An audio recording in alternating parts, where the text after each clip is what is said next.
மருமக எங்க போயிட்டா? வீட்ல ஒன்னும் ஆளை காணோம் போல இருக்கே. ஏண்டி வந்தது வராதமா அவகிட்ட சண்டைக்கு போற? அவ வீட்டுக்குள்ளதான் இருக்கா, கொஞ்சம் மெதுவா பேசு. பாத்தியம்மா, பாத்தியா உன் மருமகளுக்கு கொழுப்ப? ஒரு நாத்தனார வந்திருக்கேன், வந்து ஒரு எட்டு என்ன ஏதுன்னு கேட்டாளா பத்தியா? இருக்கட்டும், உன் மருமகளை நான் அப்புறமா கவனிச்சுக்கிறேன். எம்மா இந்த பாரு, நானு நகை வாங்கிட்டு வந்திருக்கேன். என்ன சொல்ற மக்கா, நீ எனக்கா நகை வாங்கிட்டு வந்திருக்க? அதெல்லாம் ஒண்ணும் இல்லை, நான் எனக்காக வாங்கினேன்.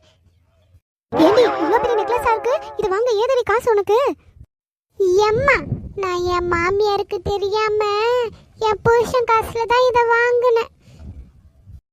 இப்படிதான் இருக்கணும் மகளே, இப்படிதான் இருக்கணும். புருஷன் காசு ஒரு ரூபா கூட வீணாக்க கூடாது. இங்க பாருடி, இது உன் அன்னைக்கு மட்டும் தெரியவே கூடாது.